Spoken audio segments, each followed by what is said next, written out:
ठाणे महापालिकेच्या वतीने 80वा स्वातंत्र्य दिन मोठ्या उत्साहात साजरा। सफाई कर्मचारी गुणवंत कामगार पुरस्काराने सन्मानित।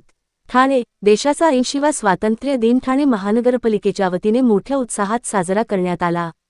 या निमित्ताने महापालिका मुख्यालयाच्या प्रांगणात राष्ट्रध्वजाचे ध्वजारोहण महापौर शर्मिला पिंपळुलकर यांच्या शुभहस्ते महापालिका आयुक्त सौरभ राव यांच्या उपस्थितीत करण्यात आले। ठाणे महानगरपालिकेचे सुरक्षा दल, अग्निशामक दल आणि TDRF यांच्या जवानांनी राष्ट्रध्वजाला मानवंदना दिली।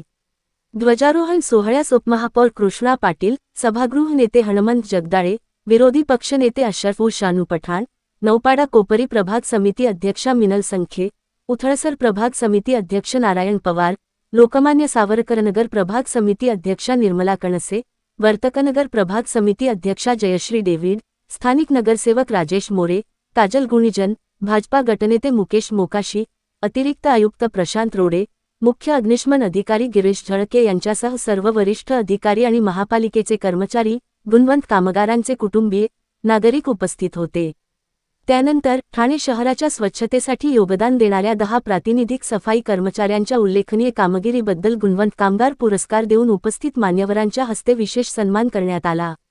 त्यात प्रवीण श्रीराम बनोटे, दीपक लक्ष्मण कोंडुळे, लागून कृष्णा नादार, अशोक दोडिंबा पाटील, दीपाली अशोक खाजेकर, शालुबाई गोविंद धोत्रे, आत्माराम बाबू पाटील, सोनल सुनील पाटील, अनिल तुळशीराम कदम, माधुरी धनावडे, सुनीता दुधाम सन्मान करण्यात आला। त्याप्रसंगी उपायुक्त घनकचरा, मधुकर बोडके, आरोग्य अधिकारी डॉक्टर राणी शिंदे उपस्थित होते। याप्रसंगी महापौर शर्मिला पिंपळुलकर व आयुक्त सौरभ राव यांनी नागरिकांना स्वातंत्र्य दिनाच्या शुभेच्छा दिल्या। ठाणे स्वच्छ ठेवण्यासाठी मेहनत घेणाऱ्या सफाई कर्मचाऱ्यांचा सत्कार करताना बदलत्या ठाण्यातील त्यांच्या कामगिरीचा गौरव करण्याचा उद्देश असल्याचेही आयुक्त राव यांनी नमूद केले। ध्वजारोहणानंतर महापालिका भवन येथील कैलासवासी नरेंद्र बल्लाळ सभागृहात राष्ट्रपुरुषांच्या प्रतिमांना तसेच महनीय व्यक्तींच्या शहरात विविध ठिकाणी असलेल्या पुतळ्यांना पुष्पहार अर्पण करून अभिवादन करण्यात आले। सर्वात अगोदर ठाणे नगरीचे सर्व सुज्ञ नागरिकांना आपले स्वातंत्र्य दिनाची मनपूर्वक हार्दिक शुभेच्छा, अभिनंदन।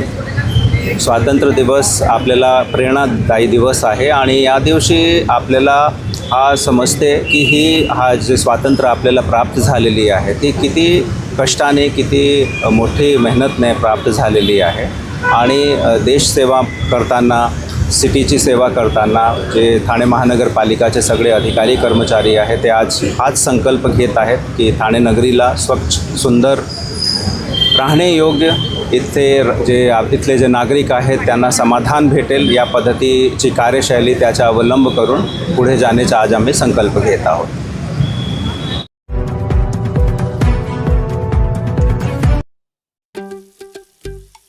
दादा, दात घासताय ना, मग पाणी का वाया घालवताय? ताई, भांडी घासा नाहीतर फोन पहा, पण नळ का चालू ठेवलाय? अंघोळ झाली ना करून मग शॉवर चालूच। कपडे धुताय पण पाणी वाया जातंय, त्याचं काय? गाडी अशी धुताय आणि उद्या पाणी कायमचं संपलं तर? पाण्यासाठी किती जणांची वणवण होते, कित्येक कुटुंबांना तर पाणी मिळतही नाहीये। पाणी बोलत नाही, पण आपण त्याची किंमत जाणली पाहिजे। पाण्याचा अपव्यय टाळा, परिस्थिती भीषण होऊ शकते। प्रत्येक थेंब जपा, पाणी वाचवा। पाणी ही निसर्गाची देणगी आहे, पाणी निर्माण करता येत नाही। पाण्याची बचत हीच पाण्याची निर्मिती। ठाणे महानगरपालिकेतर्फे जनहितार्थ जारी। जन्मजात कर्णबधीर असलेल्या मुलांच्या कॉक्लिअर इम्प्लांट शस्त्रक्रियेसाठी सर्वतोपरी सहकार्य करणार उपमुख्यमंत्री एकनाथ शिंदे। ठाणे महानगरपालिकेच्या वतीने अर्थसहाय्य उपलब्ध करून देऊन डॉक्टर प्रदीप उप्पल ENT सर्जन यांच्या नेतृत्वाखाली यशस्वी कॉक्लिअर इम्प्लांट शस्त्रक्रिया झालेल्या तसेच कर्णबधीर मुलांच्या ऐकण्याचा व बोलण्याचा आनंद सोहळा आणि जनजागृती कार्यक्रम राज्याचे उपमुख्यमंत्री एकनाथ शिंदे यांच्या उपस्थितीत शुक्रवारी ऑगस्ट 14 रोजी उत्साहात पार पडला। जन्मजात कर्णबधीर असलेल्या मुलांची तपासणी करून कॉक्लिअर इम्प्लांट शस्त्रक्रियेसाठी निधीची कमतरता भासू न देता त्यांना सर्वतोपरी सहकार्य केले जाईल अशी ग्वाही उपमुख्यमंत्री श्री. शिंदे यांनी यावेळी दिली। या कार्यक्रमास महापौर शर्मिला पिंपळुलकर, उपमहापौर कृष्णा पाटील, सभागृह नेते हनुमंत जगदाळे, विरोधी पक्षनेते अशरफ शानू पठाण, शिवसेना गटनेते पवन कदम, नौपाडा कोपरी प्रभाग समितीच्या अध्यक्षा मिनल संखे, ज्येष्ठ नगरसेवक राम रेपाळे, राजन किणे, स्थानिक नगरसेवक राजेश मोरे, विकास रेपाळे, नम्रता भोसले, अतिरिक्त आयुक्त प्रशांत रोडे, उपायुक्त जी गोदेपुरे, दीपक जिंजाड, मुख्य वैद्यकीय आरोग्य अधिकारी डॉक्टर प्रसाद पाटील, डॉक्टर राणी शिंदे, वैद्यकीय सहायता निधीचे मंगेश चिवटे, ज्युपिटर रुग्णालयाचे डॉक्टर प्रदीप उप्पल, डॉक्टर उमा उप्पल, दिव्यांग कला केंद्राचे किरण नागती, कर्णबधीर शस्त्रक्रिया झालेली मुले व त्यांचे पालक उपस्थित होते. यावेळी उपमुख्यमंत्री शिंदे यांनी कॉक्लिअर इम्प्लांटमुळे नवजीवन मिळालेल्या मुलांचे आणि त्यांच्या पालकांचे मनापासून अभिनंदन केले. मुलांच्या चेहऱ्यावरील आनंद आणि पालकांच्या डोळ्यांतील समाधान हेच या कार्याचे सर्वात मोठे यश असल्याचे त्यांनी सांगितले. ऑपरेशनसाठी कसलीही निधीची पैशांची कमतरता भासू देणार नाही. ज्या मुलांना उपचारांची गरज आहे त्यांची यादी तयार करा. निधी, सुविधा किंवा इतर कोणतीही आवश्यकता असेल तर शासन आणि ठाणे महानगरपालिका तुमच्या पाठीशी ठामपणे उभी राहील, असेही त्यांनी नमूद केले. तसेच कर्णबधीर मुलांवर लहान वयात उपचार झाल्यास 100% परिणामकारक लाभ मिळू शकतो. त्यामुळे अशा मुलांचा वेळेत शोध घेऊन उपचाराची व्याप्ती वाढविणे आवश्यक असल्याचेही त्यांनी सांगितले. यावेळी डॉक्टर प्रदीप उप्पल यांनी शस्त्रक्रिया केलेल्या मुलांची एक नाटिका सादर करण्यात आली. या नाटिकेच्या माध्यमातून कर्णबधीर मूल जन्माला आल्यानंतर जेव्हा त्यांच्या पालकांना ही बाब लक्षात येते तेव्हा त्या कुटुंबांची होणारी घालमेल, शस्त्रक्रियेसाठी मदतीचा हात मिळवताना होणारी दमछाक व शासनाच्या माध्यमातून प्राप्त निधीतून यशस्वी शस्त्रक्रियेनंतर सामान्य मुलाप्रमाणे जेव्हा मूल ऐकू बोलू लागते तेव्हा त्या कुटुंबाला होणारा आनंद हा गगनात मावेनासा होत असल्याचे पाहताना उपमुख्यमंत्री एकनाथ शिंदेही भावूक झाले. यावेळी त्यांनी या मुलांसोबत संवाद साधला. तसेच नाटिकेचे लेखन दिग्दर्शन करणाऱ्या दिव्यांग कला केंद्राचे किरण नागती यांचेही कौतुक केले. ठाणे बाळकुम येथील रुणवाल आयरिन टॉवरमध्ये 108 सोलर पॅनलचे उद्घाटन. ठाणे बाळकुम येथील रुणवाल आयरिन टॉवर 9 अनानके सोसायटीच्या वतीने पर्यावरणपूरक आणि शाश्वत ऊर्जेच्या दिशेने महत्त्वपूर्ण पाऊल टाकत आज इमारतीवर बसविण्यात आलेल्या 108 सोलर पॅनलचे उद्घाटन करण्यात आले.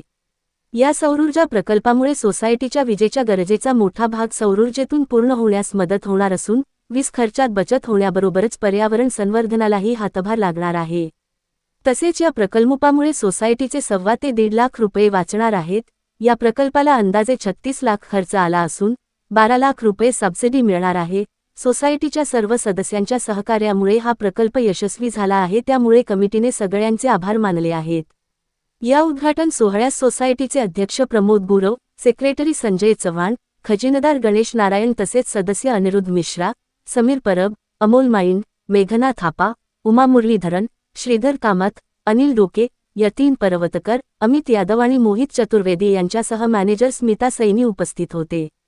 तसेच टाटा सोलर कंपनीचे संजय मार्केटेक कंपनीचे संजय फाटक आणि दीपानकर यांच्यासह सोसायटीचे पदाधिकारी व रहिवासी मोठ्या संख्येने उपस्थित होते. या उपक्रमामुळे सोसायटीच्या वीज खर्चात लक्षणीय बचत होण्यासोबतच सौरऊर्जेच्या माध्यमातून स्वच्छ आणि हरित ऊर्जेला प्रोत्साहन मिळणार आहे. सोसायटीच्या या पर्यावरणपूरक उपक्रमाचे उपस्थितांनी कौतुक केले. सर्वांना प्रथम सर्व रहिवाशांचे मी इथे स्वागत करत आहे. सर्वांना प्रथम आपल्या भारतीय स्वातंत्र्य दिनाच्या 80व्या स्वातंत्र्य दिनाच्या सर्वांना मी शुभेच्छा व्यक्त करतो. आणि अगदी शॉर्ट पिरियडमध्ये बहुसंख्य लोक इथे उपस्थित आले, त्याबद्दल सर्वांचे प्रथम आमच्या कमिटी मेंबरतर्फे सर्वांचे मी आभार मानतो.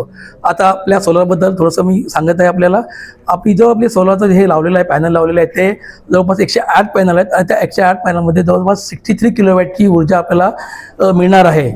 साधारणपणे आपल्याला ह्या 63 किलोवॅटच्या याच्याप्रमाणे आपलं जे लाईटचं बिल येतं महिन्याला जवळपास 2.5 लाख रुपये बिल येतं. त्या बिलामध्ये जवळपास 50 ते 60% बचत होऊन हे बिल जवळपास आपल्याला 1 ते 1.25 लाख रुपये बिल येईल. या प्रोजेक्टचा टोटल खर्च जो आलेला आहे तो 36 लाख रुपये आलेला आहे आणि त्यामधून 12 लाख रुपये आपल्याला गव्हर्नमेंटची सबसिडी भेटणार आहे. म्हणजे आपल्याला हा प्रोजेक्ट 24 लाखालाच पडलेला आहे तसं बघायला तर. सर्वप्रथम मी सर्व रहिवाशांचे आभार मानेन की त्यांनी सर्वांनी एकमताने मंजुरी दिली आणि आम्हाला हे काम करण्यास प्रोत्साहन दिलं. आणि विशेष सांगायचं म्हणजे ह्या संपूर्ण रुणवालच्या ग्रुपमध्ये जेवढे फेज आहेत, जेव्हा बिल्डिंग आहेत, त्या बिल्डिंगमध्ये आमची पहिली बिल्डिंग असेल की ही आम्ही सोलारचं हे पॅनल बसवलेलं आहे आणि त्या दृष्टीने मला सगळ्यांचे अभिनंदन करावं असं वाटतं आहे. त्याचप्रमाणे मला हे देखील सांगायचं वाटतं की आम्ही कोणत्याही सदस्याकडून कोणतेही अतिरिक्त जास्त अमाऊंट न काढता आम्ही आमचा जो सिंकिंग फंड आणि रिझर्व्ह फंड आहे त्यामधूनच आम्ही ही सगळी ॲडजस्टमेंट केलेली आहे. आणि ही ॲडजस्टमेंट जी केलेली आहे ती आमचे जे पैसे आहेत ते महिन्याला 1 ते 1.25 लाख रुपये वाचणार आहेत.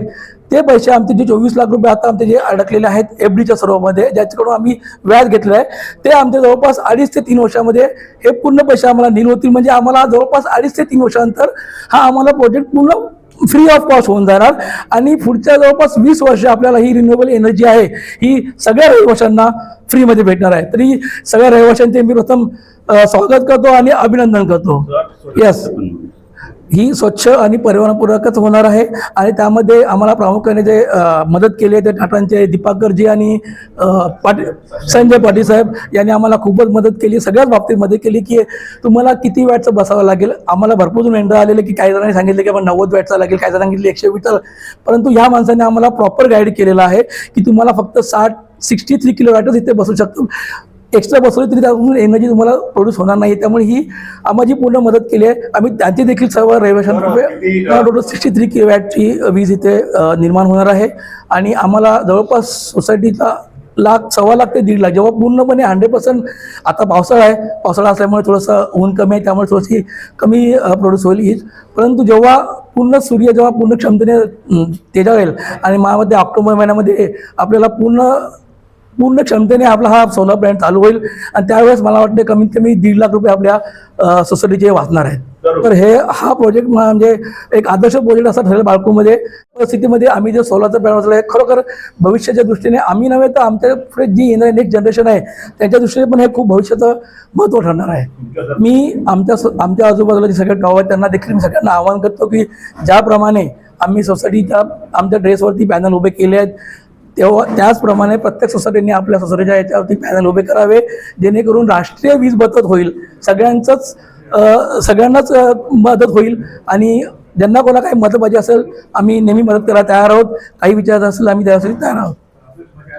मी रुनवाल आयरीन मध्ये टॉवर 9 मध्ये रहिवासी आहे आणि कमिटी सदस्य सुद्धा आहे.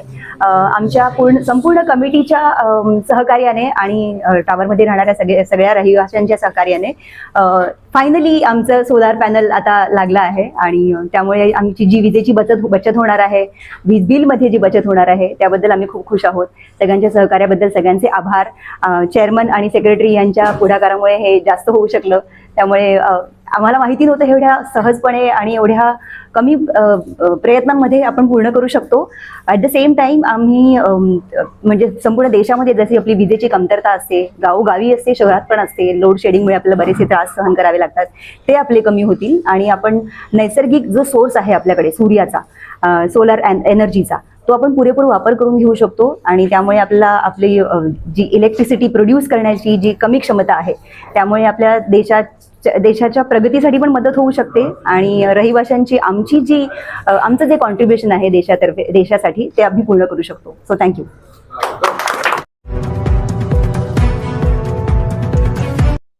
शुद्धीकरण नव्हे ही जातीय मानसिकता. ठाणे काँग्रेसचा भाजपवर जोरदार हल्लाबोल.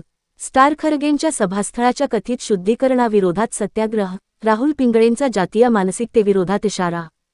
ठाणे काँग्रेसचे राष्ट्रीय अध्यक्ष मल्लिकार्जुन खरगे यांच्या उत्तराखंडमधील हल्दवानी येथील सभेनंतर सभास्थळाचे गंगाजल शिंपडून कथित शुद्धीकरण करण्यात आल्याच्या घटनेच्या निषेधार्थ ठाणे शहर जिल्हा काँग्रेस कमिटीच्या वतीने शुक्रवारी सत्याग्रह आंदोलन करण्यात आले. या घटनेच्या माध्यमातून जातीयवादी आणि प्रतिगामी मानसिकता समोर आल्याचा आरोप काँग्रेसने केला. ठाणे शहर जिल्हा काँग्रेस कार्यालयाबाहेर झालेल्या आंदोलनात पदाधिकारी व कार्यकर्त्यांनी निषेधाचे फलक हातात घेत जोरदार घोषणाबाजी केली. मनुवादी विचारसरणीचा धिक्कार असो, पुरोगामी महाराष्ट्रात जातीयवाद चालणार नाही, अशा घोषणांनी परिसर दणाणून गेला. छत्रपती शिवाजी महाराज, महात्मा फुले आणि डॉक्टर बाबासाहेब आंबेडकर यांच्या समतेच्या विचारांचा महाराष्ट्र जातीय भेदभाव कधीही स्वीकारणार नाही. सार्वजनिक व्यासपीठाचे कथित शुद्धीकरण हा संविधानातील समानतेच्या मूल्यांचा अपमान आहे.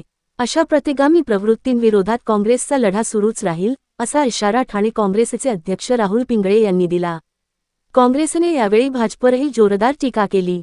एकीकडे सबका साथ, सबका विकास आणि हिंदू एकतेची भाषा केली जाते, तर दुसरीकडे दलित नेत्याच्या उपस्थितीनंतर सभास्थळाचे कथित शुद्धीकरण केले जाते, ही विसंगती असल्याचा आरोप काँग्रेसने केला. प्रभू श्रीरामांनी शबरीची बोरे स्वीकारून दिलेला समतेचा संदेश लक्षात घेता धर्माच्या नावावर भेदभाव करणे ही सनातन मूल्यांचीच अवहेलना असल्याचे काँग्रेसने म्हटले. 21व्या शतकातही जात-पात आणि अस्पृश्यतेच्या मानसिकतेला खतपाणी घालण्याचे प्रकार होत असतील तर त्याविरोधात आवाज उठवणे ही प्रत्येकाची जबाबदारी आहे, असे काँग्रेस पदाधिकाऱ्यांनी सांगितले. या आंदोलनात काँग्रेसचे प्रदेश पदाधिकारी, प्रदेश सदस्य, महिला, युवक, सेवादलसह विविध सेलचे पदाधिकारी तसेच ब्लॉक अध्यक्षांसह सर्व स्तरातील पदाधिकारी व कार्यकर्ते, सामाजिक क्षेत्रातील प्रतिनिधी आणि नागरिक सहभागी झाले होते. पुरोगामी महाराष्ट्रात जातीयवादाला थारा दिला जाणार नाही, असा निर्धार यावेळी व्यक्त करण्यात आला. भारतीय जनता पक्ष जे सांगतं की सबका साथ सबका विकास आणि हिंदू एकतेच्या ज्या गोष्टी करतं, परंतु कालच्या उत्तराखंड येथील हल्द्वानी येथील सभेनंतर भारतीय जनता पक्षाची जातीयवादी अशी मानसिकता या ठिकाणी उघड झालेली आहे. ज्या प्रभू श्रीरामांच्या नावाने त्या चॅरिटेबल ट्रस्ट माध्यमातून हे केलं, तसे भारतीय जनता पक्षाच्या मातृसंस्था असतील किंवा संबंधित संस्था जनता पक्ष प्रत्यक्ष पुढे न येता या लोकांना पुढे करतं. परंतु यांनी समजून घेतलं पाहिजे की प्रभू श्रीरामांनी सुद्धा शबरीची उष्टी बोरं खाल्लेली होती आणि समानतेचा संदेश दिला होता. त्यामुळे हे कुठेतरी प्रभू श्रीरामांच्या मानसिकतेला सुद्धा हे लोक मानत नाही आहेत आणि ही भारतीय जनता पक्षाची मानसिकता ही सातत्याने दिसून येते. मग राष्ट्रपती आपल्या द्रौपदी मुर्मू असतील, त्यांना राम मंदिराच्या उद्घाटनाला त्या ठिकाणी आमंत्रण न देणं, संसद भवनासारख्या ठिकाणी त्यांना आमंत्रण न देणं. बिहारमध्ये तुम्ही बघितलं असेल की बिहारमध्ये सुद्धा जे माजी मुख्यमंत्री होते त्यांनी मंदिरामध्ये गेल्यानंतर त्या मंदिराचं शुद्धीकरण त्या ठिकाणी करण्यात आलं. अखिलेशजींनी त्या ठिकाणी बंगला सोडल्यानंतर त्या प्रकारे शुद्धीकरण करण्यात आलं. त्यामुळे भारतीय जनता पक्षाची करणी आणि कथनी याच्यामध्ये फरक आहे. ते बोलतं ते तशा पद्धतीने करत नाही आणि आम्ही सातत्याने म्हणतो की भारतीय जनता पक्षाचं हे सरकार लोकशाही विरोधी आहे आणि संविधान विरोधी आहे आणि त्यांनी या ठिकाणी दाखवून दिलेलं आहे की हे सरकार हे दलित विरोधी आहे आणि मनुवाद्यांच्या पाठीशी राहणारे सरकार आहे. या सरकारचा आम्ही या ठिकाणी निषेध करतो. काँग्रेस पक्षाचे जे राष्ट्रीय अध्यक्ष आहेत त्या सर्वोच्च पदावरती बसलेल्या व्यक्तीबाबत अशा पद्धतीने जर घटना घडत असतील तर सर्वसामान्य दलितांबद्दल काय घडत असेल याचा विचार या जनतेने आपल्या भारताच्या केलं पाहिजे. हेच सांगतो ना की डॉक्टर बाबासाहेबांनी आपल्याला संविधान दिलं आणि समानतेचा अधिकार, न्याय, बंधुता आणि समानता, कुठेतरी ही परिस्थिती बदलली असेल. परंतु ही सरकार आल्यापासून अशा मानसिकतेला खतपाणी घालण्याचं काम हे सरकार करत आहे. कुठल्याही प्रकारची कठोर कारवाई यांच्यावर होत नाही. मला सांगा, जर एखाद्या कायद्यान्वये जर कारवाई होत असेल तर अशा प्रकारे हे लोक धादावणार नाहीत करायला, परंतु यांना कुठेतरी पाठीशी घातलं जातं, यांना खतपाणी या ठिकाणी घातलं जातं. मनुवादी मानसिकतेला, जातीवादी मानसिकतेला हे खतपाणी घातलं जातं आणि दलितांवर सातत्याने अत्याचार होतात. परंतु बघा, तुम्ही ज्याप्रमाणे म्हणालात, परंतु पिक्चर एक वेगळं निर्माण करायचं. निवडणुका आल्या की दलितांच्या घरी जायचं, त्यांच्याबरोबर जेवण करायचं, बसायचं आणि आम्ही दलितांबरोबर कशा पद्धतीने हे दाखवायचा प्रयत्न करायचा. परंतु दलितांचा अपमान करायचा हाच भारतीय जनता पक्षाचा अजेंडा आहे आणि पूर्ण भारताच्या 140 कोटी जनतेने ओळखलेलं आहे की जे काँग्रेस पक्षाच्या अध्यक्षांबरोबर जर या अशा पद्धतीने घडू शकतं तर सर्वसामान्य दलितांची अवस्था त्या ठिकाणी काय आहे या गोष्टीचा विचार आता या भारतीयांनी केला पाहिजे.